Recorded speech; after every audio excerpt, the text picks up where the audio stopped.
Alhamdulillahi Rabbil Alamin. Alhamdulillahilladzi anzala al-Qur'an hudan linnas wa bayyinatin minal huda wal furqan. Ashhadu an la ilaha illallah wahdahu la sharika lah. Wa ashhadu anna Muhammadan 'abduhu wa rasuluhu alladzi la nabiyya ba'da amma ba'd. Allahumma fassalli wa sallim wa barik ala sayyidina Muhammadin wa ala alihi wa sahbihi rasulillahi ajma'in. Faya ibadallah, inni usikum wa iyaya bittaqwallah faqad fazal muttaqun. Ittaqullah haqqa tuqatih wa la tamutunna illa wa antum muslimun. Faqala Allah Ta'ala fil Qur'anil Karim: أعوذ بالله من الشيطان الرجيم بسم الله الرحمن الرحيم الذين آتيناهم الكتاب يتلونه حق تلاوته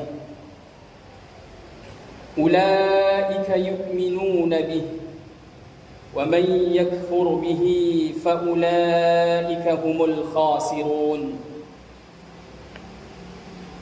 وقال النبي صلى الله عليه وسلم في كتاب الحديث: بسم الله الرحمن الرحيم أتدرون ما المفلس؟ قالوا: المفلس فينا من لا درهم له ولا متاع. قال: إن المفلس من أمتي يأتي يوم القيامة بصلاتي وصيامي وزكاتي ويأتي قد شتم هذا وقذف هذا وأكل ما هذا وسفك دم هذا وضرب هذا فيعطي هذا من حسنته وهذا من حسنته فإن فسنيت حسناته قبل أن يقضى ما عليه أخذ من خطاياهم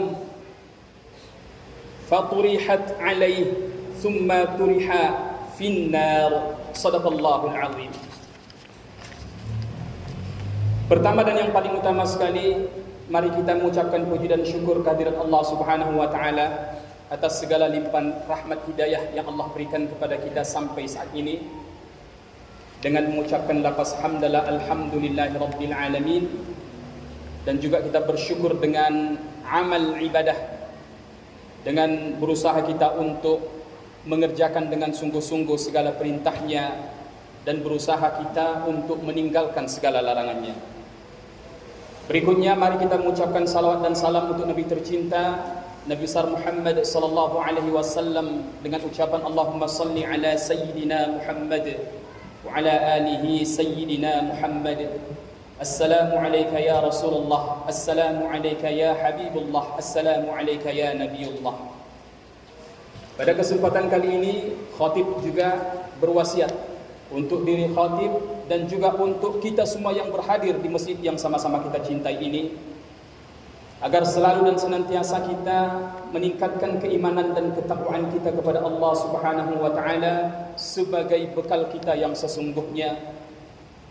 Sebagaimana Allah Subhanahu wa taala berfirman dalam Al-Qur'an, Bismillahirrahmanirrahim, wa tazawwadu fa inna khairaz zadi taqwa wattaquni ya ulil albab, dan berbekallah kamu kata Allah, dan ingatlah sesungguhnya sebaik-baik bekal adalah ketakwaan jika kamu termasuk orang-orang yang berfikir. Ma'asyiral muslimin sidang jamaah Jumat rahimakumullah. Adapun judul khutbah kita pada kesempatan kali ini yaitu orang yang bangkrut. Rasulullah sallallahu alaihi wasallam bersabda dalam sebuah hadis sebagaimana yang telah dibacakan khatib tadi di awal khutbah, dan sekarang khatib akan membacakan terjemahannya. Rasulullah bersabda, tahukah kalian siapa orang yang bangkrut? Rasulullah bertanya kepada para sahabat. Kemudian para sahabat menjawab, orang yang bangkrut di antara kami adalah orang yang tidak memiliki dirham dan juga tidak memiliki harta. Kemudian Rasulullah SAW melanjutkan sabdanya, sesungguhnya orang yang bangkrut dari umatku adalah orang yang datang pada hari kiamat dengan pahala solatnya, pahala puasanya, pahala zakatnya, namun ia juga datang dalam keadaan pernah mencaci maki orang lain, menuduh orang lain tanpa hak, memakan harta orang lain yang bukan haknya, menumpahkan darah orang lain, dan memukul orang lain. Maka diberikanlah kepada orang-orang tersebut sebagian daripada pahala kebaikannya. Jika pahala kebaikannya telah habis sebelum seluruh kezaliman terbayarkan, maka dosa-dosa mereka diambil lalu dibebankan kepadanya, kemudian ia dilemparkan ke dalam neraka. Hadis riwayat Muslim nomor 2581. Ma'asyiral muslimin rahimakumullah. Setidaknya ada 3 poin penting yang akan khatib sampaikan pada kesempatan kali ini yang berhubungan dengan hadis yang telah kita bacakan tadi. Poin yang pertama, kesalahan tidak hanya berkaitan dengan hubungan kepada Allah atau yang kita kenal dengan hablum minallah. Hadis ini menjadi pelajaran yang sangat penting bagi kita, karena dalam kehidupan sehari-hari masih kita jumpai orang yang memahami kebaikan dan kesolehan hanya berkaitan dengan hablum minallah, sehingga ia tidak peduli dengan orang-orang di sekitarnya. Ia rajin sholat, rajin puasa, zakat, naik haji, umrah berkali-kali, membaca Al-Quran siang dan malam, dan berbagai ibadah lainnya, tetapi tidak mampu menjaga lisannya. Lisannya kasar, akhlaknya buruk, kikir, suka menyakiti, mencaci, merendahkan, bahkan menzalimi orang lain. Sifat seperti inilah yang perlu kita waspadai dan kita hindari, agar jangan sampai kita termasuk ke dalam golongan yang disebutkan Rasulullah SAW dalam hadisnya, yaitu orang-orang yang bangkrut di yaumil akhir. Poin yang kedua, Islam bukan hanya agama ritual, tetapi agama yang mengatur seluruh aspek kehidupan. Ada orang yang memahami Islam kurang tepat. Ia menganggap Islam hanya agama ritual, hanya berkaitan dengan ibadah mahdhah, dan hanya mengatur hubungan manusia dengan Tuhannya. Padahal Islam adalah agama yang sempurna. Allah berfirman, inna dina indallahi Islam. Kita diperintahkan untuk masuk Islam secara keseluruhan. Allah Subhanahu wa taala berfirman, Bismillahirrahmanirrahim, ya ayyuhalladzina amanu dukhulu fis-silmi kaffah.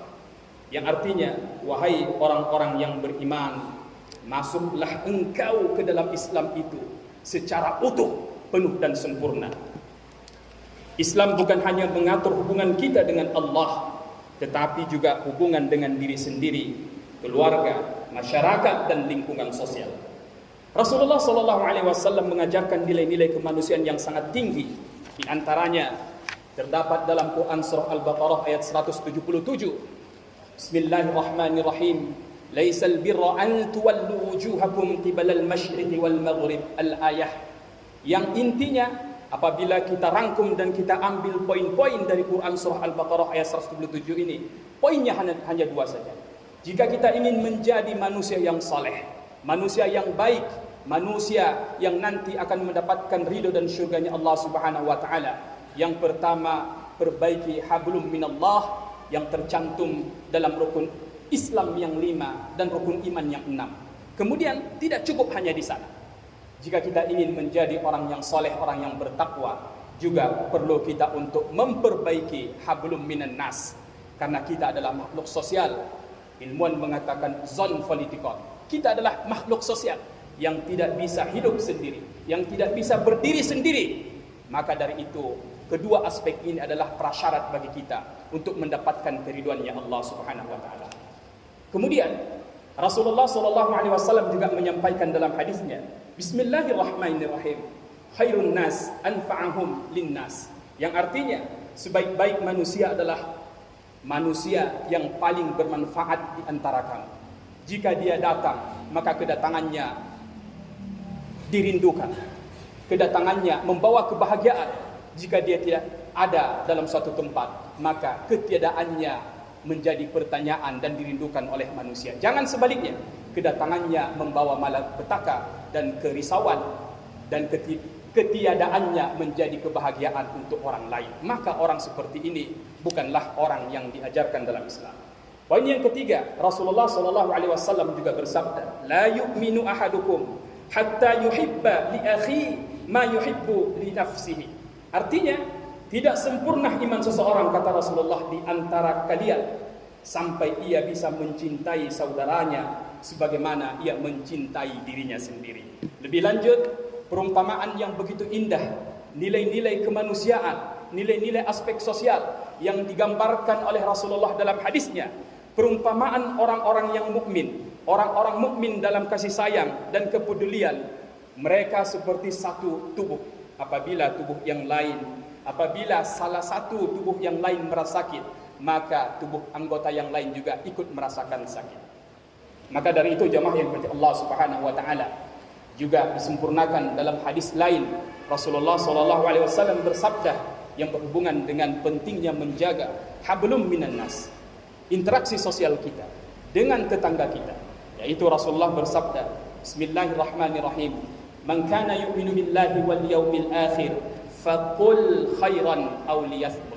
Apabila kalian mengaku beriman kepada Allah dan hari akhir, kalau kita betul-betul mengaku beriman kepada Allah dan hari akhir, solat memang sangat penting, zakat adalah rukun, naik haji juga adalah rukun Islam. Tetapi tidak cukup keimanan kita hanya dibuktikan dengan amal-amal tersebut. Dalam hadis ini disampaikan dua aspek. Apabila kita berkata, perkataan yang harus kita ucapkan adalah perkataan yang baik dan mendatangkan kebaikan serta kebermanfaatan. Apabila lisan kita tidak mampu untuk mengucapkan hal-hal yang baik, dikhawatirkan apabila kita berbicara, suasana akan semakin hancur, semakin keruh. Auliyasmut, lebih baik kita diam. Inilah aspek yang sangat penting yang saat ini menimbulkan banyak permasalahan-permasalahan sosial, hanya karena banyak orang yang berbicara, tetapi pembicaranya itu mendatangkan mudarat. Dan banyak orang yang berbicara, tetapi pembicaraannya itu banyak orang yang diam. Orang-orang soleh diam, orang-orang yang tahu diam, orang-orang berilmu diam. Padahal dia memiliki kemampuan untuk menyelesaikan sesuatu permasalahan dengan lisannya dan dengan tangannya. Ma'asyiral muslimin rahimakumullah. Nilai-nilai tersebut menunjukkan bahwa kesolehan seorang muslim tidak hanya terlihat dari banyaknya ibadah ritual yang ia lakukan, tetapi juga dari bagaimana ia memperlakukan orang lain. Apabila nilai-nilai tersebut benar-benar diamalkan, maka seorang akan menjadi manusia yang beruntung, bukan manusia yang bangkrut di akhirat. Poin yang ketiga, dan ini adalah poin yang terakhir yang khatib sampaikan dalam khutbah ini. Jangan gunakan kelebihan yang Allah berikan untuk menzalimi orang lain. Bagi kita yang diberikan kelebihan oleh Allah Subhanahu wa taala, baik berupa ilmu, harta, jabatan, kekuatan, kedudukan, kemampuan maupun kelebihan lainnya, jangan gunakan semua itu sebagai alat untuk menzalimi orang lain. Jadikanlah kelebihan yang Allah berikan sebagai sarana dakwah, membantu orang lain menegakkan kebenaran dan memberikan manfaat kepada sesama. Sebab andaikan seseorang dapat terlepas dari pengadilan manusia karena kekuasaan, karena jabatan ataupun pengaruh yang dimilikinya, ingatlah bahwa dia tidak akan pernah terlepas dari pengadilan Allah Subhanahu wa taala. Di hadapan Allah tidak ada kezaliman yang tersembunyi. Sekecil apapun perbuatan manusia akan diperhitungkan dan dipertimbangkan oleh Allah Subhanahu wa taala. Allah Subhanahu wa taala berfirman dalam Quran surah Al-Anbiya ayat yang ke-47, Bismillahirrahmanirrahim, dan kami akan memasang timbangan yang tepat pada hari kiamat, maka tidak seorang pun dirugikan walaupun sedikit. Jika ada amal seberat biji sawi, pasti kami akan mendatangkannya untuk diperhitungkan amal tersebut, dan cukuplah kami yang membuat perhitungan. Kemudian Allah Subhanahu wa taala berfirman juga dalam Quran surah Al-Zalzalah ayat yang ke-7 dan ayat yang ke-8. Bismillahirrahmanirrahim. Faman ya'mal mithqala dzarratin khairan yarah wa man ya'mal mithqala dzarratin syarran yarah. Yang artinya, barang siapa yang mengerjakan kebaikan seberat zarrah, niscaya dia akan melihat kebaikan tersebut, dan sebaliknya, barang siapa yang melakukan perbuatan buruk sekecil apapun, maka dia juga akan melihat keburukan yang ia lakukan. Sebaliknya, bagi kita yang merasa lemah dalam berbagai hal, sering ditindas, disakiti, diperlakukan tidak adil, dizolimi, ingat, Allah Subhanahu wa taala berfirman dalam Quran surah Az-Zumar ayat yang ke-53, la taqnatu mir rahmatillah, yang artinya janganlah kamu berputus asa dari rahmat Allah Subhanahu wa taala. Ma'asyiral muslimin rahimakumullah. Tetaplah berusaha, tetaplah bersabar dan berdoa kepada Allah. Kalaupun balasan atas kezaliman yang kita terima tidak kita dapatkan di dunia, yakinlah bahwa semuanya tidak akan sia-sia. Akan ada pengadilan Allah di akhirat, dan pada saat itu seluruh amal akan ditimbang dengan seadil-adilnya. Karena itu, jangan takut ketika berada di pihak yang dizalimi, dan jangan merasa aman ketika berada di pihak yang menzalimi. Dunia mungkin memiliki pengadilan yang bisa saja luput dari manusia, tetapi pengadilan Allah tidak akan pernah luput dari siapapun. Fa'tabiru ya ulil absar la'allakum turhamun.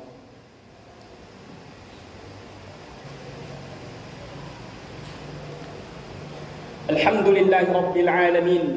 Alhamdulillahi alladhi khalaqal mauta wal hayata liyabluwakum ayyukum ahsanu amala. وهو العزيز الغفور.